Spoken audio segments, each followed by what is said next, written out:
কর্মচারীদের ভবিষ্যৎ নীতি বা ইপিএফ সংক্রান্ত দীর্ঘদিনের আইনি জট কমাতে বড় পদক্ষেপ নিল ইপিএফও। সংস্থা চালু করেছে নতুন বিরোধী নিষ্পত্তি প্রকল্প বিশ্বাস 2026। একই সঙ্গে করা হয়েছে নতুন স্কিমের ঘোষণা। এই দুই উদ্যোগের মূল উদ্দেশ্য হলো পিএফ জমা দিতে দেরি হওয়া নিয়ে দীর্ঘদিন ধরে চলা মামলা ও প্রশাসনিক জটিলতা দ্রুত সমাধান করা। তবে এখানে গুরুত্বপূর্ণ বিষয় হলো যে এই সুবিধা কর্মীদের প্রাপ্য পিএফ কমিয়ে দেওয়া কিন্তু নয়। এটি মূলত সেই সব নিয়োগকর্তাদের জন্য যাদের বিরুদ্ধে পিএফ দেরিতে জমা দেওয়ার একটা কারণে জরিমানা সংক্রান্ত মামলা বা বিরোধ চলছে। এবার এখানে যে প্রশ্নটা আসে তা হলো যে এই বিশ্বাস 2026 সেটা আসলে কি। দেখুন, সহজ ভাষায় বলতে গেলে কোনো প্রতিষ্ঠান যদি কর্মীদের পিএফ এর টাকা সময় মতো ইপিএফ এ তো জমা না দিয়ে থাকে এবং সেই কারণে জরিমানা ধার্য হয়ে থাকে, তাহলে নির্দিষ্ট শর্ত পূরণ করলে আগের তুলনায় অনেক কম হারে জরিমানা না দিয়ে সেই বিরোধ মিটিয়ে নেওয়ার একটা সুযোগ মিলবে। এই প্রকল্পের মাধ্যমে ইপিএফ আইন 1952 ধারা 14B বা সোশ্যাল সিকিউরিটি কোড 2020 সংশ্লিষ্ট ধারায় থাকা ক্ষতিপূরণ সংক্রান্ত বিরোধ নিষ্পত্তি করা হবে। আর এখানে আরো একটি গুরুত্বপূর্ণ তথ্য যেটা আপনাদেরকে জানাবো তা হলো এই স্কিম কার্যকর হয়েছে 2026 সালের 29শে জুন থেকে এবং মোট 6 মাস পর্যন্ত এই বিশেষ সুবিধা পাওয়া যাবে। এরপর আসা যাক যে কোন কোন মামলায় এই প্রকল্পের আওতায় আসবে।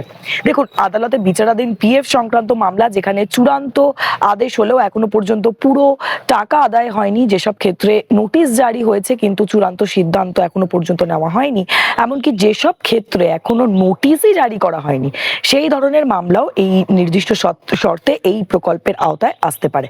এবার যে প্রশ্নটা হলো যে এই জরিমানা কতটা কমবে। দেখুন, 14ই জুন 2024-এর আগে পিএফ জমা দিতে দেরি হওয়া মামলাগুলিতে বিশেষ ছাড় দেওয়া হবে। 2 মাস পর্যন্ত দেরি হলে প্রতি মাসে প্রায় 0.25%, 2 থেকে 4 মাসের মধ্যে হলে 0.50% এবং 4 মাসের বেশি দেরি হলে প্রতি মাসে 1% হারে ক্ষতিপূরণ ধার্য করা হবে। তবে বিষয়টি কিন্তু এখানেই শেষ নয়।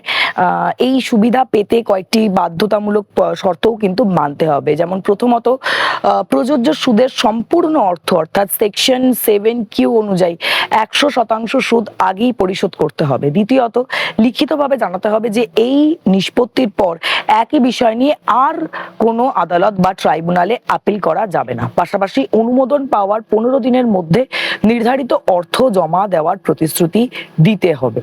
অন্যদিকে আপনাদেরকে জানাবো যে এই সব মামলা কিন্তু এই প্রকল্পের আওতায় আসবে না যেখানে সম্পূর্ণ জরিমানা ইতিমধ্যেই আদায় হয়ে গিয়েছে, যেমন প্রতারণা, অর্থ আত্মসাৎ বা নথি জালিয়াতির অভিযোগ রয়েছে, অথবা প্রযোজ্য সুদের পুরো অর্থ এখনো পর্যন্ত জমা পড়েনি।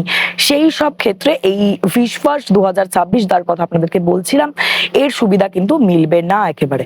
সব মিলিয়ে ইপিএফওর এই নতুন উদ্যোগে লক্ষ্য দীর্ঘদিন ধরে চলা পিএফ সংক্রান্ত আইনি জট দ্রুত কমানো এবং বিরোধ নিষ্পত্তির মাধ্যমেই গোটা ব্যবস্থাকে আরো বেশি কার্যকর করে তোলা। কর্মীদের প্রাপ্য অর্থে কোনো রকম কোনো পরিবর্তন না এনে শুধুমাত্র নিয়োগকর্তাদের জরিমানা সংক্রান্ত মামলা সমাধানের পথ সহজ করাই কিন্তু এই প্রকল্পের মূল উদ্দেশ্য।